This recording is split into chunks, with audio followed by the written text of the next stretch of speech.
Oke, assalamualaikum warahmatullahi wabarakatuh. Kita jumpa lagi di Baca Koran episode berikutnya. Asik. Jadi gue juga punya konten podcast sih, namanya Baca Koran. Baca Koran itu singkatan belajar cara si koran. Wajib ya. Kapan belajar? Ya maksudnya cara belajar gue kan aneh ya. Di saat orang lain baca buku gitu, belajar ke sekolah. Tapi kalau gue pribadi justru ternyata dapat banyak ilmu tuh dari ngobrol sama teman, sharing pengalaman hidup. Dan menurut gue itu ilmu yang bisa gue dapet juga gitu. Jadi nggak harus formal sih kalau menurut gue belajar. Mungkin bikinnya baca koran. Belajar cara si koran. Korek gak ada ya? Ada. Cuy, tahu? Bang, mungkin gak ada. Oke, di episode kali ini kita kedatangan Bang Tauhid, salah satu ustaz mungkin ya, atau kiai ya sebenarnya. Abu ya. Oh iya.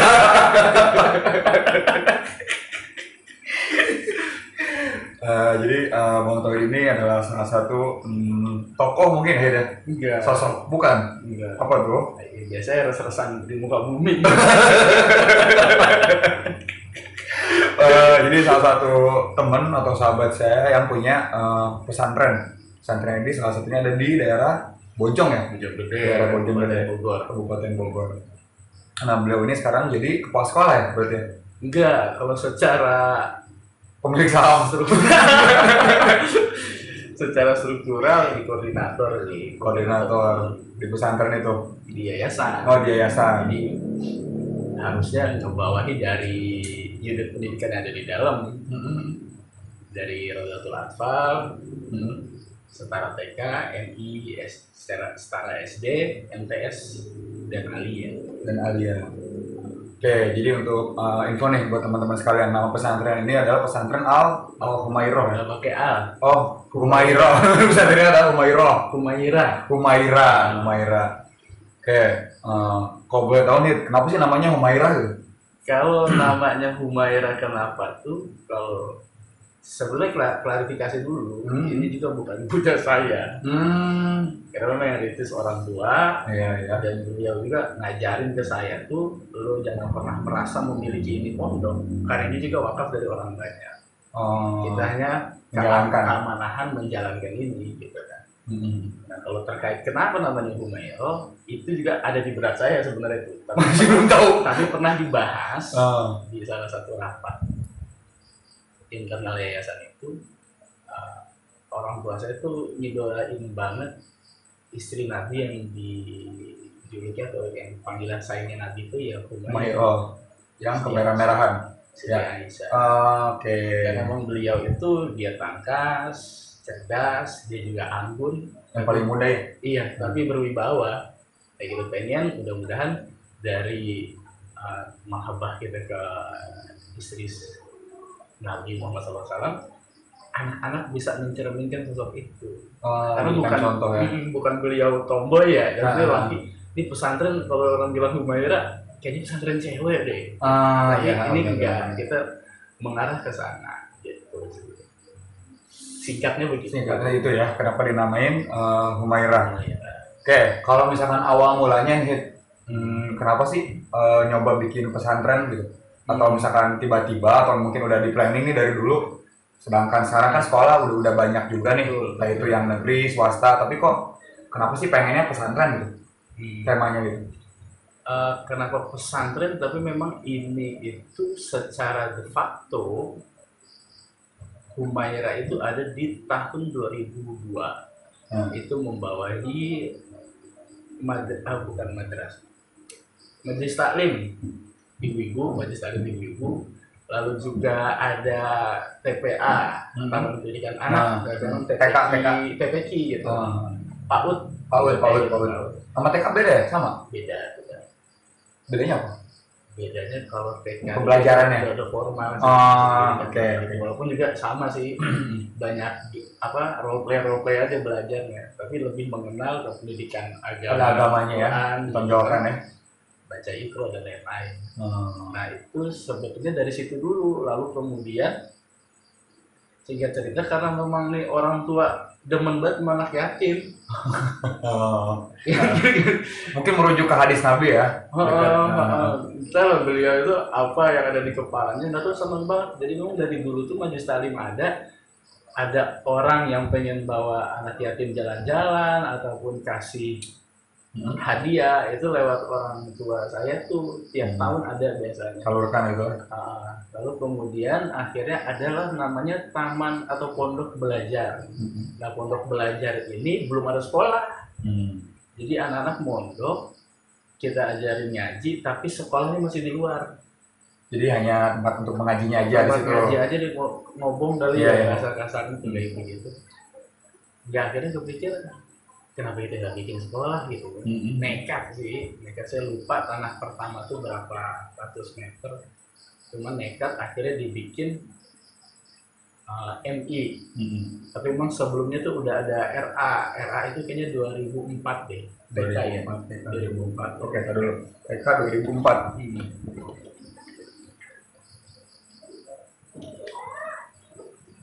TK 2004 lalu jalan beberapa tahun, anak-anak yang mondok ada tapi belum sekolah di dalam karena belum ada sekolahnya. Secara 2008 baru secara de jure resminya ada sekolahnya. Ada sekolah. Oke, berarti kegiatannya sebelum ada sekolah itu hanya sebatas kayak ibadah, ngaji, kajian gitu aja mungkin. Ada ngaji, imroh, tahsin Quran, anak-anak fikih, biasa ngaji kayak gitu. Dan memang kenapa namanya pondok belajar? Padahal di dalamnya itu anak yatim. Nah, orang tua ini dia nggak suka ngejual nama anak yatim. Ya idealisnya dia lah gitu kan. Kalau anak yatim itu pesannya aja lusuh, kesian, gitu. Padahal dia ini kan, mereka ini kan walinya langsung nabi, gitu kan. Benar. Dilindungi Allah, dimuliain karena Nabi juga lahir dalam keadaan itu. Jadi bukan jadi kayak ladang duit doang sebetulnya. Kalau kita mau lihat dari sisi bisnis, ya enak lah. Tapi masa kita nggak malu nyari duit kayak begitu? Akhirnya diniatkan memang insya Allah diijarin terus ibadah, belajar di dalam yang memang semua gratis. Bahkan yang di sekolah di keluar pun ikhtiar dari kita juga yang bayar sekolah di dia. Sebelum nyantri di situ, sekolah di mana gitu misalkan. Kita yang bayarin. Sampai kuliah, PS2. Kalau kuliah sih belum ada yang sampai kuliah. Rata-rata dulu sampai SMP pada nyerah. Karena mungkin saya nggak bilang apa ya, kultur mungkin keinginannya beda. Sama pendidikan kayaknya nggak semua orang itu greget. Itu sih. Oke, terus dari awalnya pesantrenan doang, terus bisa tiba-tiba jadi ada sekolah, itu awalnya gimana? Peresmiannya? Kalau peresmiannya agak ini saya agak lupa. Nomornya tuh di situ ada MTS, MI. Lalu juga kita ada madrasah aliyah, sempat ganti ke kejuruan. Kalau bahasa dapurnya tuh ngurus izinnya di kejuruan agak sulit gitu ya. Akhirnya kita kembali lagi alhamdulillah ke aliyah sesuai dengan mungkin cita-cita ulama terdahulu gitu, lewat perjuangan mereka, beliau-beliau itu dengan pendidikan Islam dengan label madrasah. Kalau awalnya gimana bisa ada sekolah yang tadi saya cerita, jalan aja, tinggal diurus, tanah ada. Dan kita juga lucu sebenarnya beli, kalau datang ke pondok itu kadang-kadang madepnya beda-beda, karena sesuai ini pembebasannya. Kalau kita lagi ekspansinya bagus, kebayar gitu. Kalau bokap lagi punya mobil, ada yang jual tanah, jual mobil, beli tanah, kayak gitu. Diputer ini ya? Iya, diputer terus lah buat kayak begitu. Akhirnya gimana caranya anak-anak bisa dapat pendidikan layak, dan sampai sekarang pun alhamdulillah pembangunan terus jalan dan terus melayakkan diri, membangun fasilitas yang anak-anak belajar itu bisa nyaman. Oke, kenapa tiba-tiba jadi memutuskan kayaknya ada sekolahnya deh, nggak bisa pesantren doang gitu? Karena kalau kita misalkan kita didik dia di dalam, lalu kemudian dia sekolah di luar, kita kan nggak jamin dia main sama siapa. lingkungannya ya. Kultur lingkungannya kayak gimana, kita nggak bisa jamin. Ya kali gitu ada santri tiba-tiba wah ke situ kita pakai peci ngaji di luar, mohon maaf Nonton luar konser. main nonton konser. Mending lah nonton konser lah, itu masih ada mah ngelem. Oh iya. Itu kan ya, Ngelem. kita dulu saya pernah itu ya tahu kan, pernah ke Thailand gitu kan. Wah ada kasus katanya apa kita lihat, ih, masuk kamar bau lem, kiri kan ngelem di sini doang. Soalnya juga sama. Cuman istilahnya saya lupa apa. Ternyata nggak hanya di sini doang ya. Karena memang kekhawatiran itu biar mereka bisa dapat pendidikan yang baik, akhirnya kita fasilitasi lah semuanya. Ya akhirnya setelah itu nggak cuma isinya anak yatim dan duafa doang. Jadi campur, jadi umum ya. Yang umum juga ada. Oke, terus dari segi pembelajaran atau materi nih, kira-kira dari visi pesantren ini sama sekolah umum ini sama aja atau beda, atau di Humaira ini ada program khusus nih kita? Sekolah lain nggak akan punya, gua doang yang punya. Kalau dibilang nggak akan punya, kayaknya enggak ya. Banyak banget sekolah di negara kita tuh. Jauhnya jadi ciri khas nih, ciri khas Humaira gitu. Cuman yang sedang diikhtiarkan sebetulnya anak-anak di Humaira itu, santri-santri itu, dia punya keterampilan dan kepedean untuk bisa bersaing setelah pesantren. Bersaing dalam segi apa nih, misalkan jualan atau public speaking? Apapun sih, karena gini, kalau kita punya mental kita lembek, dididik dengan cara yang gimana pun selalu misalkan gini, saya nggak nutup kemungkinan di tempat saya pun juga ada punishment. Tapi memang dari pengasuh pun melarang untuk main tangan gitu. Tapi anak-anak harus dikasih kedisiplinan dengan bentuk punishment. Dengan dia salah lalu kita kasih punishment, teguran itu, akhirnya kita mengajarkan mereka untuk bertanggung jawab terhadap diri sendiri. Mengingatkan ya. Oh gue salah, resikonya ini. Ini baru miniatur kehidupan yang kita buat simulasi di dalam dunia pendidikan. Kalau misalkan itu terjadi di dunia luar, dia udah tahu nih harus kayak gimana. Resikonya bisa lebih parah ketimbang kayak misalkan di pondok dicubit, disuruh nulis Quran, hafalin ini, masih mending lah baca ini. Kalau di luar kan kita nggak tahu, orang nggak salah baca kita udah salah, penjara gitu ya. Penjara, dikit-dikit salah kita kena pidana. Itu sih, biar mereka punya daya saing, daya kreativitas itu.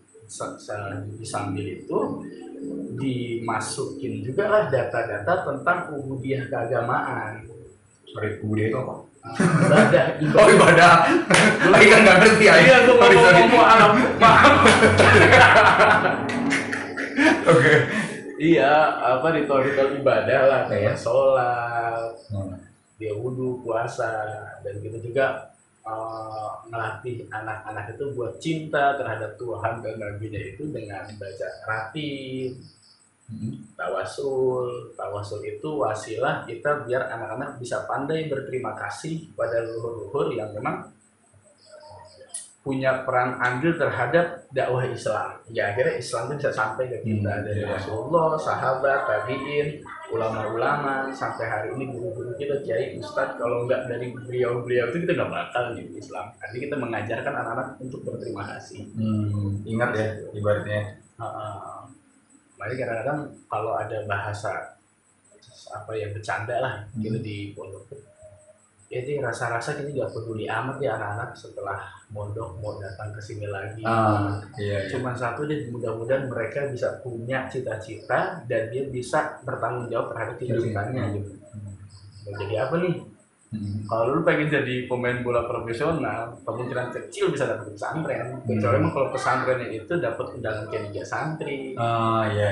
Kalau pesantren kayak gitu, kesalurin lah ya. Kesalurin. Kalau memang yang nggak ada kayak gitu, ya sudah, secara kita cari pemahaman secara akademis aja, ilmu agama, ilmu umum, lalu juga ada keterampilannya juga kita latih di komputer, akustik musik juga ada. Itu sih yang kapan aja. Itu yang memang kadang-kadang santri identik sama hadroh, marawis, gitu kan. Kalau bahasa piciknya saya itu mungkin budaya yang datangnya dari sana tuh, dari Timur Tengah. Tapi kalau esensinya kita ajarkan ke anak-anak, bermusik itu bukan cuma bermusik, gitar, drum, tukang piano dan lain-lain. Di kehidupan kita pun juga kan bermusik gitu. Kadang-kadang hidup kita tuh notnya tinggi, minor, sedih, kan minor, lagi sedih, lagi galau gitu. Kadang-kadang hidup kita senang, kadang-kadang hidup kita ada di middle gitu. Itu juga sebenarnya ada kehidupan. Nah, ketika kita baca Quran pun, ketika baca Alif Lam Mim Dzalikal Kitabul La Raiba Fihi Hudal Muttaqin, lempeng aja. Kan kayaknya kurang itu ya. Iya.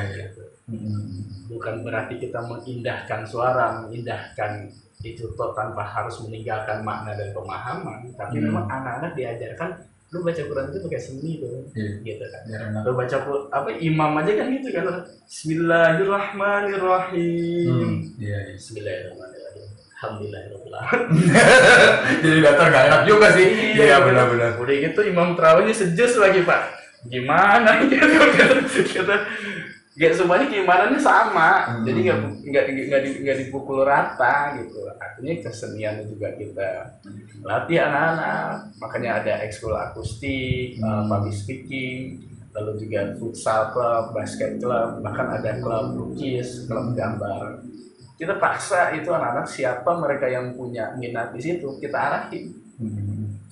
So nantinya biar kata ujung-ujungnya cuman misalkan mereka nauzubillah mereka punya masa depan yang mau kuliah susah, kerjaan susah dapat, minimal mereka punya skill yang bisa ngidupin dirinya sendiri dari bakat mereka ya. Bisa digambar, bisa dia main musik, bahkan juga vokal pun lagi kita mau mulai sebetulnya.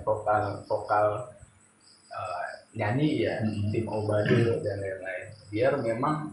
Nah makanya yang menarik itu kita nggak pernah membahasakan pesantren kita ini Humaira, pesantren modern Humaira. Kenapa?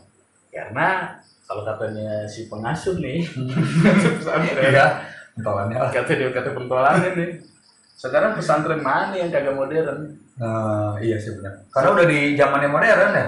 Yes, gitu. Dan kita juga peralatan, kita komputer ada. Maksudnya pembeda antara modern dan tradisional itu apa? Iya. Kalau misalkan wadahnya sama aja, it's about market sih, merek aja. Mungkin agak sulit bahasanya. Kayak begitu sih Pak. Iya soalnya karena sekarang kita kan udah hidup di zaman modern gitu, tradisionalnya kita gitu. Ya kayaknya nggak akan bisa juga ya. Sedangkan kayak HP aja, ya gimana? Santai misalnya tradisional, tempat tradisional, tapi punya HP kan udah. Ini HP barang modern gitu, kayaknya udah nggak masuk gitu. Makanya kita ini kadang ngaji itu kan lewat ini. Iya, yang Ustadz YouTube ya. YouTube kan sekarang lagi musim nih. Enggak nih kita, ya sebenarnya yang ngaji YouTube menurut saya nggak salah juga. Mereka pun yang ngajar dan tahu betul dia ngajar tuh direkam. Mau nggak mau kan yang dengar yang mentaati ajaran itu, pemahaman itu, dia harus ridho dong. Iya. Ridho sama yang senang atau ridho sama yang nggak senang, karena kita yang publish sendiri dan kita ridho gitu. Makanya beberapa kajian kan ada jangan direkam. It's okay, itu haknya. Kalau yang mau direkam biar dakwah itu bisa lebih luas lagi, it's okay, itu nggak apa-apa. Dan itu bisa niatnya berarti. Dan itu benar, dan itu bisa dikatakan juga santri juga ya. Itu bahkan itu kan kalau nggak salah kutipan dari Habib Umar ya, di mana yang belajar ya beliau gitu kan, insya Allah. Makanya kan yang kita kalau ngajar kan belajar juga kan Iya. Kita ngajar ya Allah, anak-anak mudah-mudahan dapat pemahaman yang baik dari kita. Kalau misalkan kita itu pernah hancur loh Pak, pernah tersesat gitu kan. Alhamdulillah udah ke arah baik, hijrah anjir. Harus hijrah. Ya masa mau gitu-gitu aja lo hidup. Iya kan, kita mau hijrah ke yang lebih baik lagi. Minimal kita nggak mau nih adik-adik kita ya, murid kita itu kayak kita dulu. Kita cuma kemenangan, kejatahan, dapat umur. Tuhan kasih nih hit lo perbaikin hidup lo, gitu kan. Walaupun Tuhan nggak ngomong langsung, tapi kan nalar kita yang dari doa orang tua, doa guru, bahkan harapan kita pengen jadi orang baik. Akhirnya kita bisa berbagi pengalaman ya. Bisa begini. Jangan mabok. Soalnya dulu ada teman saya. Alasannya kan bisa gitu. Oke, ini menarik nih dari yang tadi mungkin rada keluar dari topik yang Humairah ya. Ini ngebahas sekarang itu kan kemarin ada tuh yang ada ustadz katanya lagi mimpin imam dan live TikTok. Oke. Dikasih gift dan lain-lain. Itu kan sempat jadi perdebatan ya. Iya. Ada positif negatif. Ada yang ini ngapain sih kok sholat taraweh live TikTok segala macam.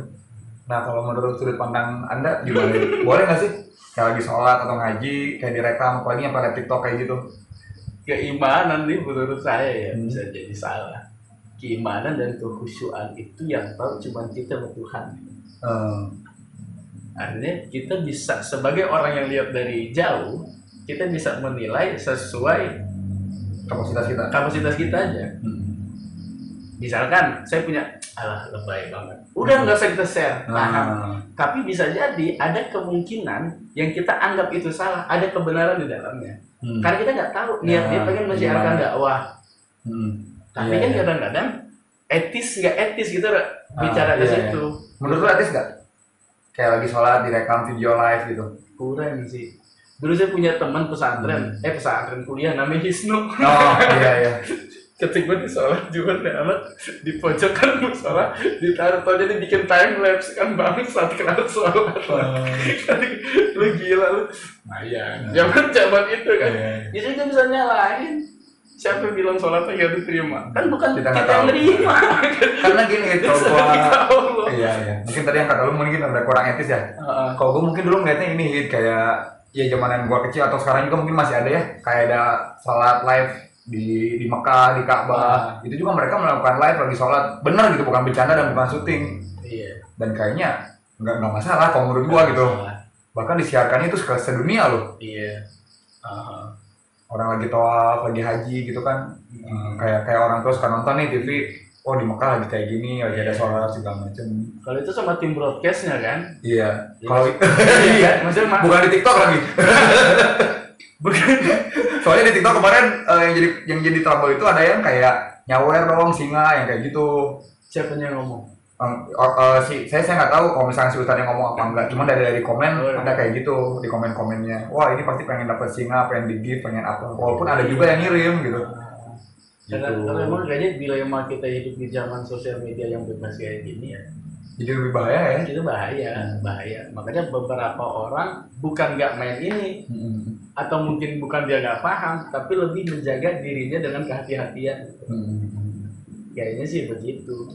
Makanya kalau fenomena mereka sholat imam, sebenarnya kan dari dulu juga ada tuh beberapa hafiz, imam masjid. Mana dia record gitu sendiri gitu kan, nanti dia posting di Instagramnya. Buat dakwah sih fan-fan aja. Mungkin tujuannya dakwah gitu ya. Fan-fan aja dakwah. Cuman kalau misalkan ada niat yang ini baca dulu kan. Itu yang bikin bahaya ya. Kita sekali cuman kan kita nggak bisa jamin juga ini begitu atau enggak. Apa karena kejulidan kita doang. Kita bikin hasut sama orang lain, kita bikin komen aja tuh. Ya Allah, sholat ada yang keluarin pendapat gitu kan, hadis ada saya lupa. Tutuplah ibadahmu seperti kau menutup aibmu sendiri. Ada yang komen kayak gitu. Kalau paham dia ke situ itu oke, nggak apa-apa. Tapi dia kalau pahamnya dengan faliyakul khairon auliyasmut, katakanlah yang baik. Kalau nggak bisa lo diam gitu. Jadi pengen berkata yang baik lewat di-share kayak gitu. Berkata itu kan nggak perlu lisan kan, ada verbal dan non verbal. Body language kita itu gitu. Lalu kita lagi imam, orang lihat minimal kita iri gitu. Ini orang bisa nih imam bagus gitu. Akhirnya gimana caranya kita bisa menyikapi dan menjaga perasaan kita dari hal-hal yang kita nggak tahu. Karena itu sholat mana diterima sih anjir, sholatnya ke kita. Kayak berarti bagi ke pribadi masing-masing ya, penilaian sudut pandang. Oke, balik lagi ke Humairah ya. Nah, selama lu menjalani pesantren ini di Humairah, kira-kira ada kendala apa aja sih? Atau trouble atau suka duka yang pernah bener-bener paling ngehe deh nih selama gue menjalani pesantren? Ada nggak kira-kira? Ada lah, manusiawi ada kesel ya. Ya akhirnya saya dapat pelajaran adalah kita nggak bisa mengukur kemampuan orang lain seperti kemampuan kita. Bandingin ya. Membandingin dengan kita itu nggak fair juga, Iya. karena kita ditempa dengan Yang kehidupan berbeda ya, berbeda-beda, yang hidupnya beda ya. yang hidupnya lain. Tapi memang kalau dibicara suka dan duka, kita bicara suka, sukanya itu alhamdulillah, jadi kadang Tuhan tuh suka ngasih kita ini ya, karena kita ngajar, terus juga ngurus teman-teman di pesantren, kita jadi kayak ya Allah, Ini amat hidup biar, bukan. biar pada baik di masa depannya gitu. Oh ya. Ya Allah, biar didapet deh pada cita-citanya gitu kan. Biar kata even kita kesel sama murid yang dia melanggar terus, dia kabur, dia Itu apa? bukannya itu ujian buat kita mungkin. Iyalah. Jadi kan kalau anak-anak kabur, orang tuanya nggak tahu, kita juga nggak tahu di mana. Sedangkan kita juga tanggung jawab sama orang tuanya. Di situ ya dipercaya sama kita. Iya, kita di mana gitu loh Pak. Bertanggung jawabnya gitu kan. Tapi kalau suka sih, kalau sukanya memang sukanya senang gitu Pak. Karena ngajar tuh lu mesti taruh passion lo di situ, gairah lu. Iya Lu sih. pengen ngajar, hingga akhirnya lu nggak ngelihat Kesalahan itu tadi ya. nggak sebagai guru, sebagai ini, nggak melulu lihat duit gitu loh Pak. Makanya kan ada istilah tuh kalau kata motivator tuh ada guru sadar, guru nyasar, guru bayar. Kalau guru sadar ya sadar ya sebagai guru dengan etika yang bla bla bla bla bla. Kalau guru nyasar, daripada gue nggak ada kerjaan, gue ngajar aja. Akhirnya ngajar cuma masuk kelas, keluar, anak-anak bandel tidur, pinjam mengajar, didiemin, gitu kan. Yang ketiga guru bayar. Jadi dia cuma duit aja, gajian deh, ambil Tapi memang menarik, terlebih dengan sistem pendidikan kita ini yang saya lagi pelajarin juga sebenarnya, maunya pemerintah terhadap pendidikan sekolah tuh, wabil khusus pesantren, pendidikan Islam itu seperti apa sih? Iya. Kalau misalkan dulu saya pernah ngajar, nggak di rumahnya, nilai anak-anak jangan di bawah nilai standar ya, KKM ya kan ada gitu ya. Tapi nilai kan rata-rata di bawah standar tuh. Kita masukin aja, misalkan KKM kita bikin 70, minimal 80. Iya 70 minimal lah. Yang apa maksudnya, yang nalarnya agak kurang dan agak susah keseka buat jadi pinter gitu. agak ya memang karena passionnya nggak di belajar, tapi biasanya anak begitu di seninya kan bagus-bagus. Itu nggak bisa bilang di olahraga atau di olahraga. Kita nggak bisa salahin juga dari satu sisi. Dia jelek, terus kalau nilainya di bawah ini nanti penilaian sekolah jadi begini. Apakah jadi kita nggak ada kejujuran gitu dalam pendidikan Pak? Buat begitu aja kita bohong. Itu sih kritis saya yang mungkinnya salah. Tapi itu yang masih terus saya cari kemana. Sedangkan beberapa sekolah pun kok bisa. Hampir semuanya kayaknya. Ada ya kayak semuanya. Gitu. Jadi kayak gitu. Bagus-bagusin nilai anak. Ya, dibagus-bagusin nilai anak. Dan akreditasi sekolah kita keangkat naik. Padahal anaknya udah bobrok misalkan gitu ya. Makanya kalau kita mau jual yang kayak gitu, kalau emang bener-bener ngedidik mah capek Pak. Iya, setuju.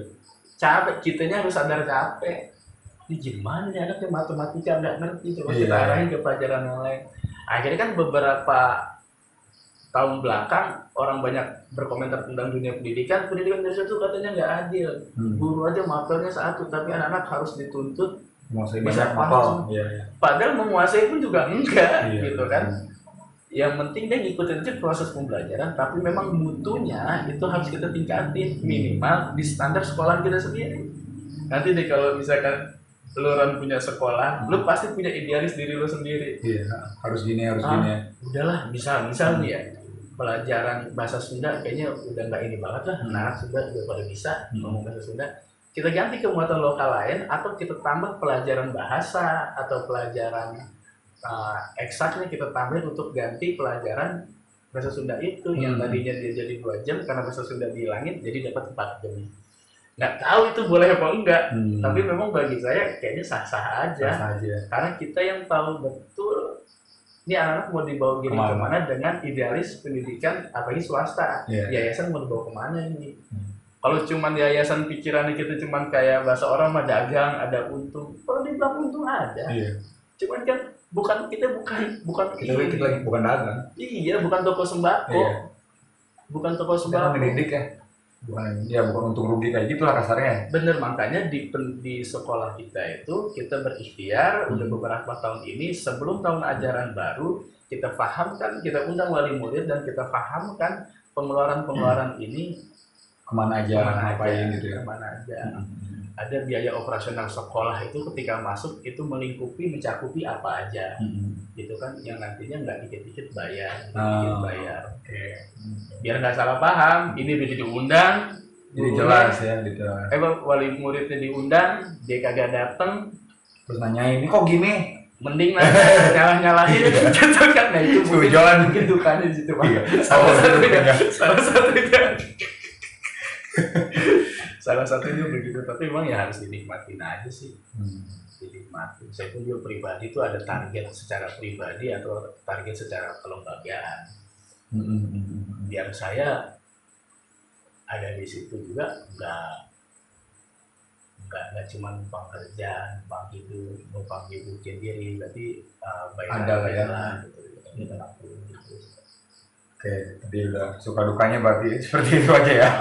Banyak sih sebenarnya. Pasti sih. Belum kepikiran. Karena kan yang gue tahu dari pesantren lu ini, Humaira ini, yang tadi lu cerita juga sempat ngobrol tadi, warga lokalnya malah sedikit banget. Malah banyaknya ya dari luar provinsi, bahkan dari jauh ya, dari timur, dari Sabang sampai Merauke. Iya. Nah itu sebenarnya pertanyaan gue juga sih, maksudnya kok bisa jadi kayak gitu ya? Kenapa warga lokal ini jadi biasa aja dan gak tertarik, malah yang dari jauh, dari pelosok-pelosok malah pada bisa nyampe ke sini gitu. Iya. Lu ada strategi khusus guys, kayak marketing lu, atau gue emang khusus yang jauh, yang orang-orang nggak punya, yang nggak berada, atau semuanya datang dari hidup begitu aja? Pendidikan itu kan kita keselera ya akhirnya ya. Lu biasa pakai denim, jadi kalau pakai Erigo Kayaknya nggak cocok ya cocok nih gitu. Atau biasa misalkan pesantren ini dekat, dia pikir nyantrin anak jauh, dia nggak masalah. Jadi akhirnya kalau misalkan anak orang sekitar nggak mau mondok, masyarakat sekitar nggak mau mondok sih nggak jadi masalah bagi saya.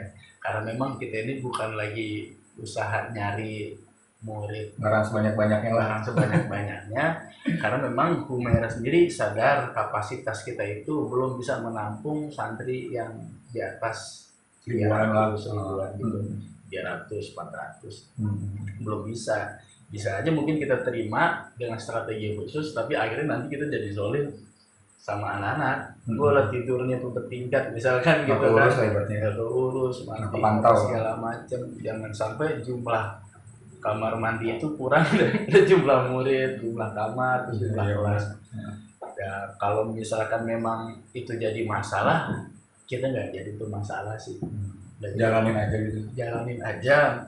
Insya Allah hadirkan ke kita, doanya tuh guru-guru, Allah hadirkan ke kita murid-murid yang memang baik, wali murid yang juga bisa memahami pesantren, dan juga guru-gurunya itu bisa baik mengajar secara etos mengajar yang benar lah gitu ya. Itu aja. Jadi untuk saat ini Humaira juga belum pengen banget yang santrinya sampai di atas 300 gitu. Belum, karena tempatnya masih belum, karena kita lagi pembangunan nih asrama baru 1 lantai, masih proses lah ya, gitu. Oke, terus untuk di era modern zaman sekarang nih, kalau menurut lo pribadi, pesantren masih diperlukan nggak sih? Sekolah pesantren sekarang kan udah banyak pilihannya, bahkan kayak ada sekolah internasional, sekolah negeri swasta terbaik. Nah kalau untuk pesantren ini masih wajib dan masih dibutuhkan nggak sih sebenarnya kalau menurut lo pribadi? Masih. Karena salah satu pendidikan yang galak untuk mengajarkan tentang ilmu agama pesantren ya. Seperti kayak ada sekolah, maaf, di Kristen mungkin ada sekolah pendeta, dia menggalakkan tentang ajaran-ajaran Katolik di agamanya, itu kan sah-sah aja, gitu kan. Karena memang ilmuwan agama itu harus ada yang tempatnya aja, ada tempatnya, ada tempatnya. Kadang-kadang memang orang tua pengen anak-anak sekolah, udah yang penting dia ngaji dia cukup, tapi sekolahnya di luar. Kalau pahamnya orang tua itu pun cukup, nggak apa-apa silakan. Tapi ada beberapa orang tua kadang yang was-was khawatir dengan anaknya dengan masuk pesantren. Enggak. Dia ngaji tapi dia nggak pesantren. Pulang balik ke rumah karena pergaulan rumah gitu kan, atau lingkungan di luar sekolah yang bebas gitu ya. kita nggak tahu, akhirnya dia pilih masuk pesantren. Makanya sebenarnya pesantren itu menurut saya bukan sekolah untuk mereka jadi kiai, jadi ustadz, tapi untuk dia belajar agama, Perbaiki diri gitu ya. perbaiki diri. Dia tahu, minimal dia tahu lah syariat, lu nyolong nggak boleh, Iya gitu kan, lu korupsi kagak boleh, minimal dia tahu mana yang benar, mana yang salah. Oke, karena kan kalau menurut gue pribadi nih mah ya, kayaknya di era sekarang kayak masuk pesantren itu kayak udah kuno nih, ketinggalan zaman gitu. Bahkan peminatnya kayaknya minoritas gitu. Iya benar-benar. Itu kenapa lu mikir gitu? Banyak, maksudnya kayak di murid-murid gue aja gitu. Misalkan setelah lulus dari SMP, kayaknya yang masuk pesantren dan pengen ingin memperdalam ilmu agama, masuk sekolahan yang berhubungan dengan agama ini, kayaknya dikit. Mereka lebih tertarik kayak, dan orang tuanya pun lebih mengarahkan kayak, ini ke sekolah negeri ini aja nih, ibaratnya terkenal, atau ini ke sekolah internasional, ini ke sekolah bagus, bahkan sampai ke kuliah juga kayaknya banyak kayak gitu gitu. Jadi kalau misalkan lu punya anak, lu milih anak lu di umum atau di pesantren? Gue pribadi, pesantren lah, gue ya. Gue tidak mati gue, karena gue ngerasain hidup di luar tuh kayak gimana gitu. Iya. Maksudnya kita masih dapat ranah selamat gitu. Insya Allah, amin lah. Iya begitu Pak. Karena banyak orang tua yang menurut gue yang nggak nyadar gitu, mereka kayak ya udah penting anak gue jadi pintar ke sekolah internasional, sekolah bagus segala macam, tapi ilmu agamanya di apaan sih gitu, kayak dilupakan. Menurut gue kan dasar banget ya. Iya benar. Jadi kalau kita lihat misalkan yang salah, kalau kita bicara secara makro di Indonesia, sistem pemerintahan dan lain-lain, yang salah di sistem, bukan sistem, yang salah di oknum-oknum pejabat negeri ini yang punya wewenang, itu kan cuma satu sebenarnya. Kesopanan, etika adab ya, adab. Karena adab ini yang utama. Lu nggak bakal gitu berani makan duit orang, karena itu tuh salah. Oke. Nah ini kan sumbernya kita dapat dari bawah. Iya. Sekarang ngejamin nggak anak pesantren yang nyolong misalkan, mohon maaf ada ketahuan ngambil punya hak orang lain, bahkan gosok aja, minjem punya temen tanpa bilang sampai temennya susah nyari-nyari, itu juga kita dapat punishment. 6 tahun kita latih buat begitu anak-anak, lalu keluar misalkan dia masuk kuliah atau ke dunia kerja, dengan tidak hal-hal itu tuh nggak dipikirin karena udah nggak ada yang ngawasin. Iya. Jamin nggak anak ini nggak terkontaminasi dengan kehidupan yang kayak gini lah. Kan kita nggak jamin. Iya benar. Ya 6 tahun di pesantren, makanya orang bilang lu pesantren kok kayak begini sih kehidupan. Itu kembali ke pribadi masing-masing. Yang jelas orang tua itu memasukkan anak ke pesantren itu dengan ikhtiar anak-anak biar tahu hukum syariatnya kayak apa. Iya. Kalau misalkan anak saya pulang pesantren malah begini. Ya dia nggak diatur. Kalau kita kan kesiangan kita gebrak. Iya. Kum gitu kan, bangun di rumah. Nah bangunnya. Pegel banget mah gitu, bangun. Gayanya lain. Dia segan sama mudabirnya, segan sama pengurus, sama pembinanya, sama ustadznya, dia segan. Jadi kalau kita udah begini doang, langsung ya. Bayangin 6 tahun dengan kebiasaan seperti itu, keluar karena merasa mungkin dirinya bebas, kayak burung keluar dari sangkar, dia udah nggak lihat lagi tuh, udah hawar-hawar lagi mana yang boleh mana yang enggak. Padahal 6 tahun di pesantren. Jadi kita kan nggak bisa jamin gitu. Yang kita bisa lakuin ya Allah, biar pada selamat ya anak-anak keluar. Walaupun kayak kesannya kayak lebay cuy. Karena kita ngeri, ya Allah kita kuliah, temen begini, temen begitu gitu kan. Kayak gitu. Aduh ini ada yang bawa ini, bawa itu. Coba nggak ya? Kayak gitu. Kayaknya enak nih. Kita coba, awalnya minta, jadi beli gitu kan. Aku enak. Awalnya beli, akhirnya jadi donatur. Ditawit mana nih nggak bawa gitu. Jadi sponsor. Baik, kadang-kadang saya bersyukur tuh dikasih nama tauhid dari orang tua. Jadi kalau masuk diskotik gitu, namanya siapa? Tauhid. Makanya hati-hati juga kadang kasih nama anak. Udah lah, nggak apa-apa tuh kata orang mah jadul namanya Abdullah. Itu doa. Iya. Nama doa ya. Iya, biar anaknya kalau masuk tempat kayak gitu, ya Allah tabit. Tapi kan kul huwallahu ahad, katakan Tuhan itu esa. Kan kita enggak Makanya ya mungkin tuh doa orang tua lah kita bisa selamat. Bukan berarti saya begitu ya, enggak, ini contoh pengajaran. Temennya ada temennya. Dia mah enggak baik lah. Amin. Nah, oke, berarti ketika si anak pun udah dipesantrenkan gitu, berarti nggak bisa 100% ngejamin bakal ke depannya bakal baik, bakal soleh gitu. Itu tetap baik lagi ke pribadinya ya. Bener, makanya ada kerjasama antara guru dan orang tua. Makanya kan kalau anaknya kenapa-napa, ibu maaf, ini anaknya begitu. Ibu bisa ke pesantren ya atau sekolah ya. Dia bicarain kasusnya, kenapa nak mau tuh nanti sama ibu bapaknya digamparin atau apa tuh terserah lah hak orang tua. Yang jelas kita ngelaporin, bukan ngadu, kita nggak bisa ngurus. Artinya orang tuanya juga harus tahu ini anaknya begini, jadi nanti pas pulang orang tua punya data nih, jangan sampai anakku kayak begini nih. Makanya dikasih arahan-arahan, oke kamu boleh keluar tapi jam 7 udah balik lagi ke rumah ya, gini ya, kabarin ibu terus. Ya nggak apa-apa sih, karena memang informasi yang luas hari ini ngebuat sebagian orang-orang di kita itu beranggapan kalau deket sama orang tua, ngabarin orang tua lagi main itu dia katain anak mami. Iya. Padahal nggak nanti apa-apa ya? nggak apa-apa, tanya deh nanti tuh bocah tuh yang ngatain anak orang anak mami itu, dia punya anak baru kerasa gitu ya. Anjir lu. pas udah jalan udah ngerti, ya Allah begini amat. Kayak ini gue punya anak kecil kan, 2 tahun nih, jalan 3 tahun. Cewek, kadang-kadang rambutnya suka gue pang-pangin gitu kan. Kalau kita pang-pangin, dia gaya gitu kan.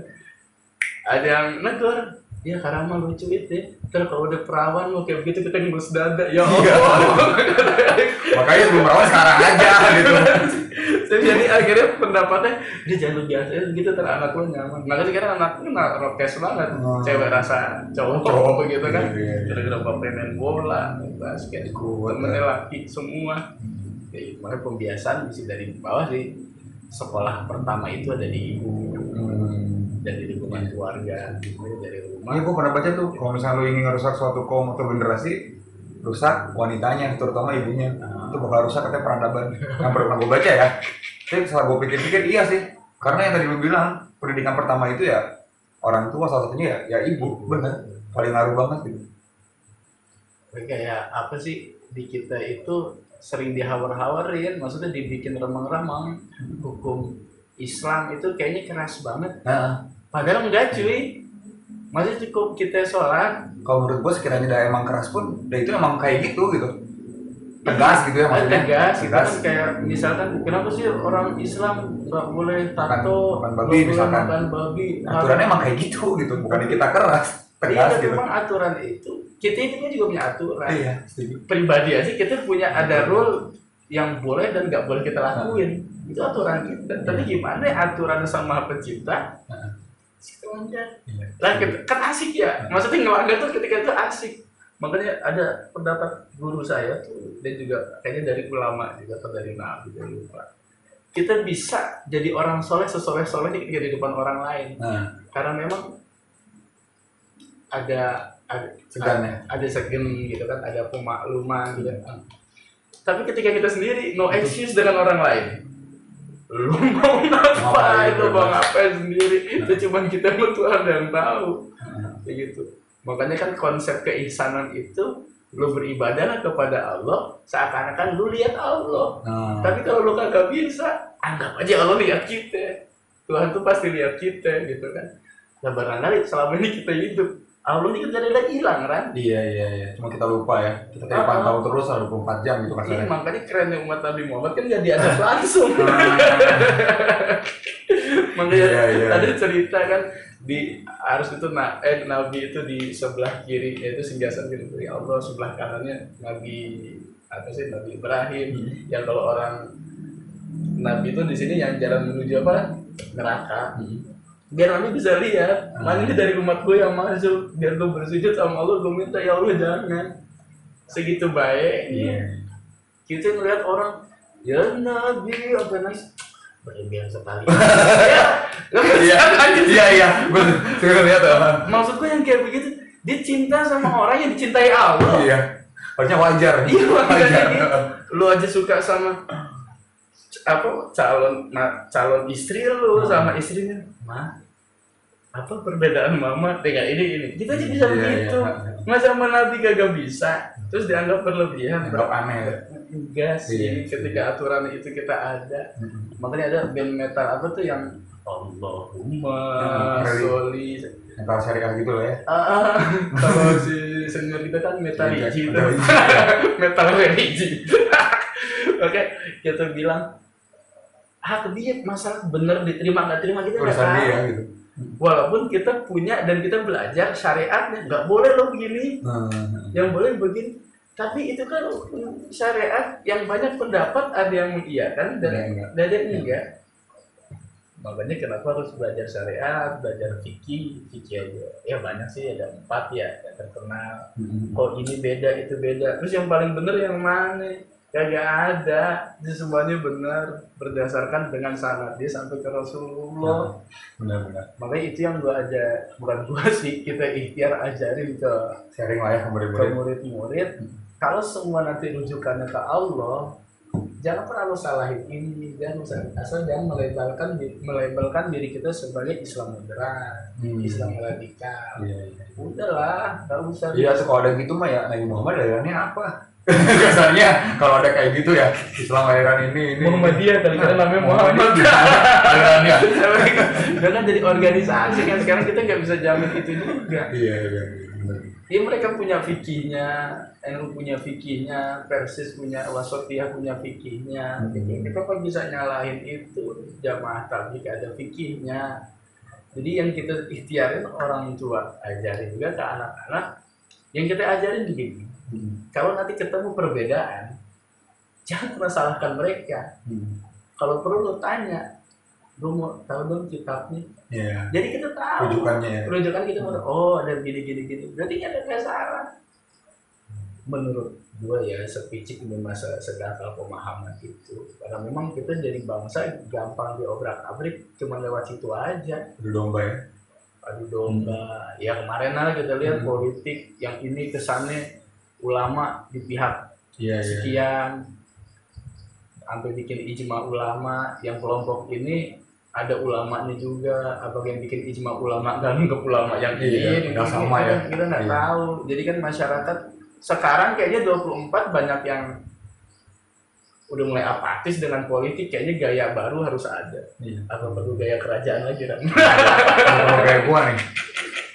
Gaya lo, lagu lo aja begitu, gaya lo lagi. Bahaya. Oke, terus kalau untuk hal yang paling berkesan nih di pesantren lulus selama mendirikan dan lain-lain. Belum mendirikan sih, ngajar. Yang ngajar, dari ngajar yang paling berkesan dan terhadap siswanya khususnya. Kira-kira apa? Melihat anak-anak semangat belajar itu paling berkesan. Iya, enak. Kayak misalkan kita bikin role play nih. Saya kan sebenarnya ngajarnya kalau di sekolah tuh sosiologi ya. Sosiologi, kita bikin role play, anak-anak kita bikin studi kasus, dan kita bikin debat pro dan kontra. Ya saya bikin tuh saya dapat dari guru saya. Kalau ada misalkan kita melihat ada seorang ibu untuk nyelamatin anaknya yang harus dioperasi itu biar dia nggak punya sanak keluarga, dia harus menjajakan dirinya dengan hidup bulan, akhirnya mohon maaf jadi pelacur, hingga akhirnya dapat duit dan bisa beli anaknya. Saya bikin 2 pilihan. Kalau kamu di posisi itu, kalian di posisi itu, kalian pilih pilihan yang pertama, membiarkan anak itu mati dengan menjaga kehormatan kita, dengan hukum agama yang gini segala macam, atau kita memilih pilihan kedua, kita korbanin diri kita agar anak kita selamat. Dibikinlah tuh 2 kelompok, berantem dong anak-anak, berantem dengan argumentasi, gak tahu, enak banget sih kita ngelihatnya. Oh itu jelas haram, letak probuzina itu kan diharamkan. Begini kata anak. Ada yang sebelah yang pilih pilihan 2, dia bilang, iya betul diharamkan, tapi ini anak kita loh. Sampai dia ada bilang gini, kalian tahu nggak orang tua kita sampai saat ini membesarkan kita pakai uang halal ke uang haram?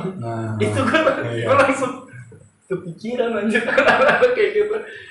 Ya akhirnya nanti kita benerin. Artinya pemahaman itu kita benerin anak-anak yang ini keliru, yang ini salah, yang ini.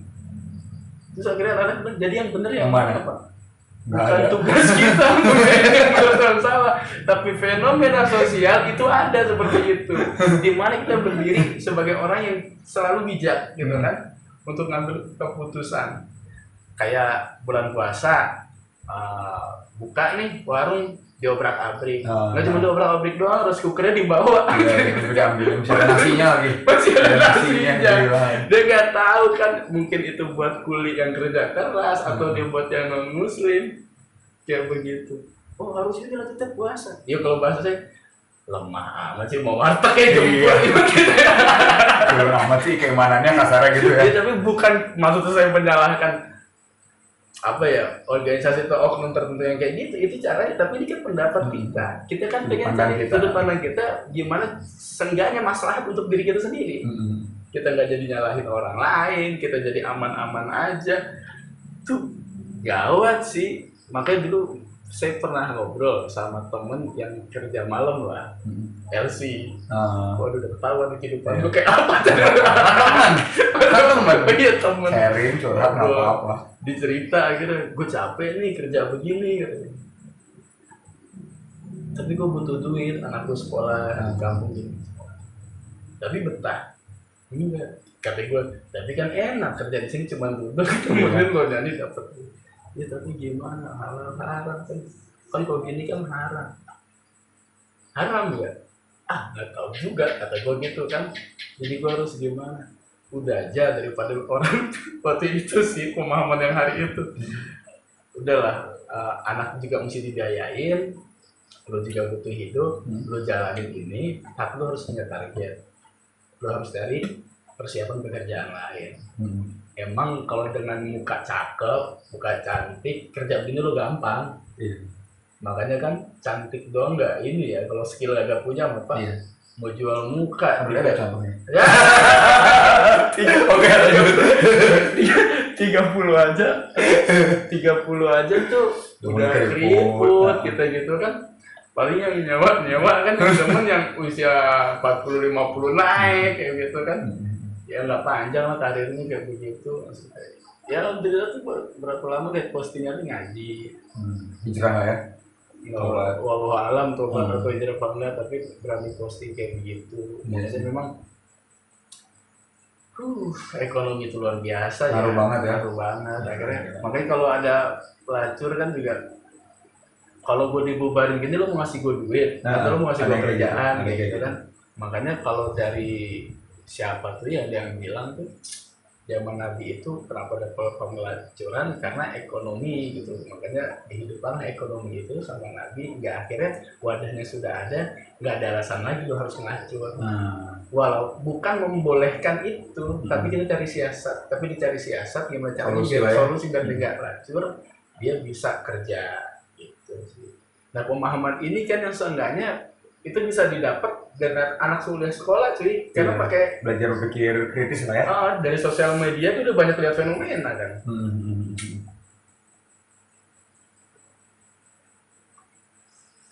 Kalau kita nggak ngerangsang sebagai guru, terlebih jadi sosiologi gitu, melihat tentang ilmu belajar sosial, kehidupan bermasyarakat, seenggaknya kadang-kadang saya juga nyuruh anak-anak nih. Oke, mau kasus apa yang kalian mau diskusiin gitu kan, terkait bab yang kita lagi belajar. Oh, tawuran pelajar Pak, gangster. Udah, ayo kita cari gangster. Manfaat dari gangster apa? Keren Pak. Oh, ini kita tulis.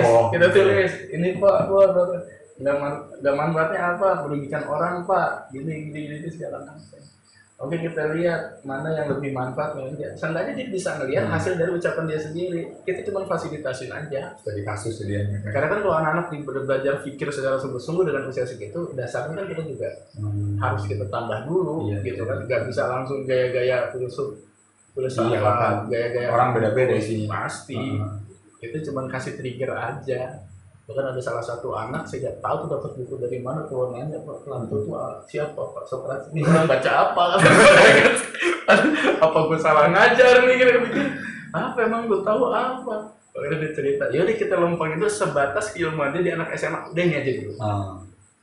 Nanti lo bisa dapet di kuliah, lo ambil jurusan ini. Kalau lo demen dan dalam, pengen concern di bidang itu. Ntar ada lagi bukunya ini baca ada yang ini gitu. Menarik ya ternyata ya, dunia pendidikan, pesantren. Iya benar. Makanya ini sih banyak orang bilang anak pesantren kuno yang tadi bilang kuno. Nanti di pesantren tuh kita masih latihan semua. Ini musik ada, lo mau drama ada, lo mau main gambar ada, lo mau bikin mini konser gitu kan, lo ada. Dengan waktu yang terbatas, yang penting kita fasilitasin aja biar anak gak penasaran. Iya, yang tahu gitu lah ya. Iya, yang penting tahu. Kan balik lagi ke formasi awal itu mereka mengaji lagi, kitab lagi, dibantu lagi tuh pemahamannya ke sana. Oh janganlah berlebihan untuk begini.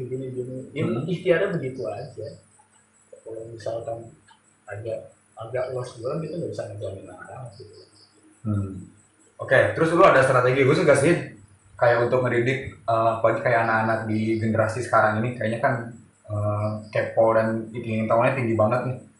Lu ada strategi khusus nggak biar mereka tetap di jalurnya nih, biar nggak keluar jalur? Iya.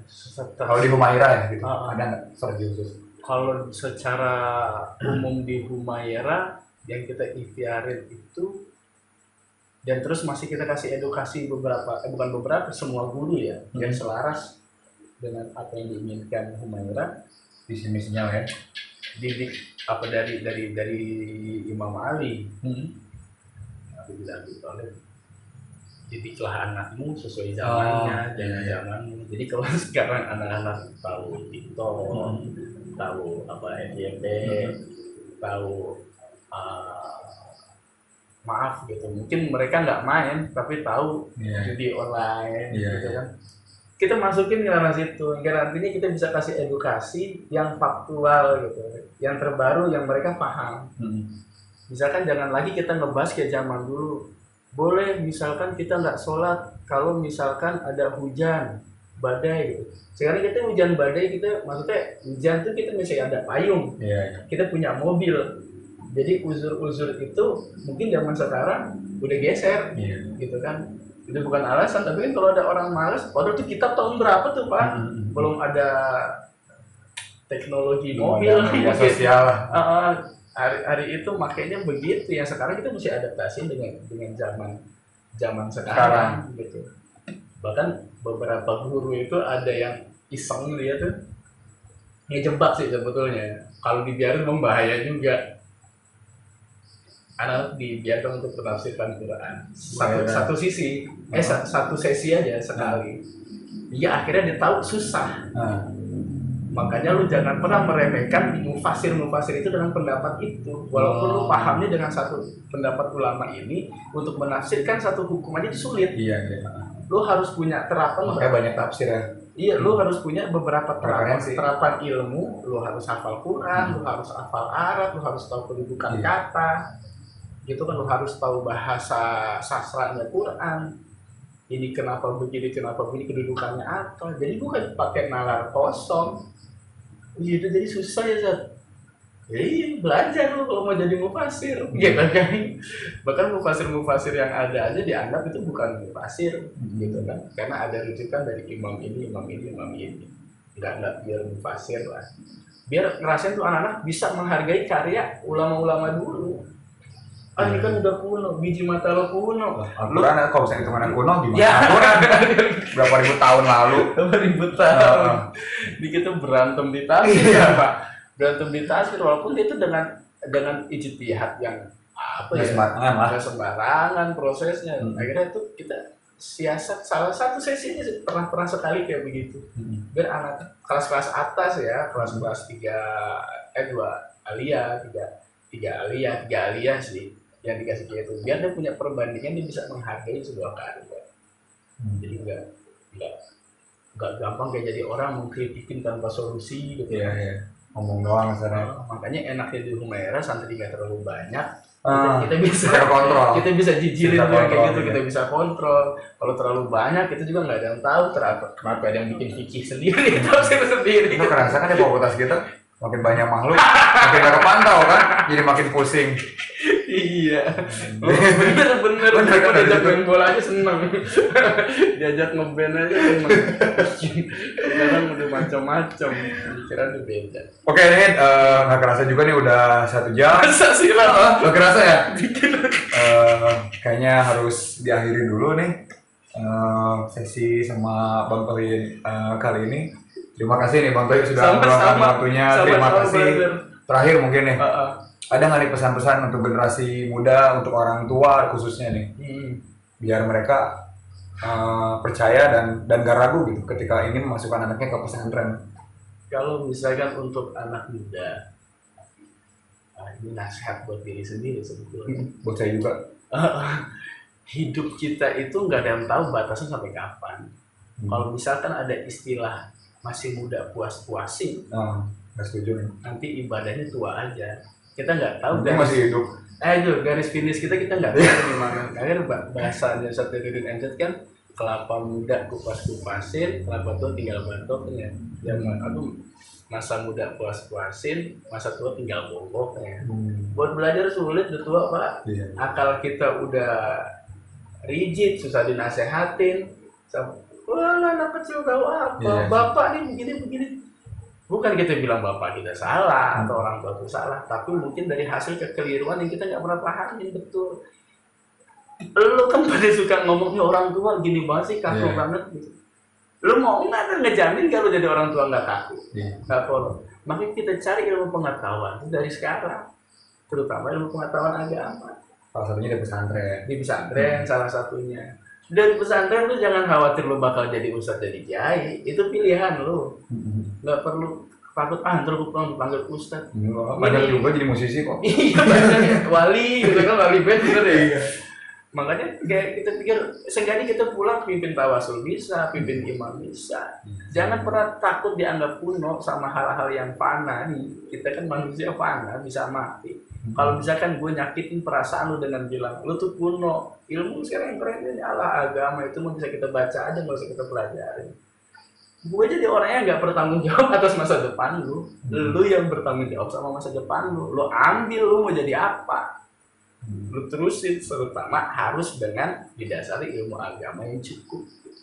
Nah kalau buat orang tua kita ngerasa yang kita sadari sama-sama sebagai orang tua adalah kita nggak pernah bisa mengawasi anak kita 24 jam secara non-stop.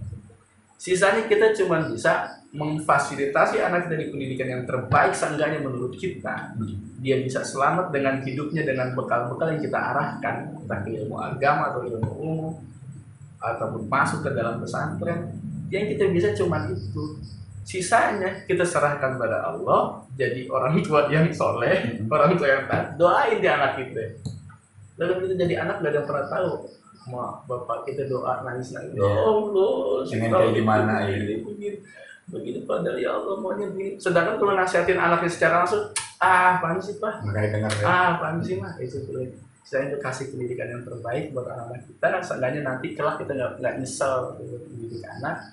Dan sisanya kita doain aja lewat Allah, karena Allah itu pasti maha menepati janji. Gitu sih yang kita pegang. Bener sampai sekarang mana nih janji? Jauh mana nih katanya? Lu soleh dulu, gitu kan? Lu kan yang dipanggil itu kan ya ibadi gitu, ya hambaku.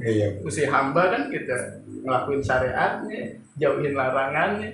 Lah kita larangannya terus minum makan babi, arang itu yuk ayo udah gitu aja kayak mungkin gitu aja ya, sampai sini dari sampai berjumpa di baca Quran episode berikutnya. See you.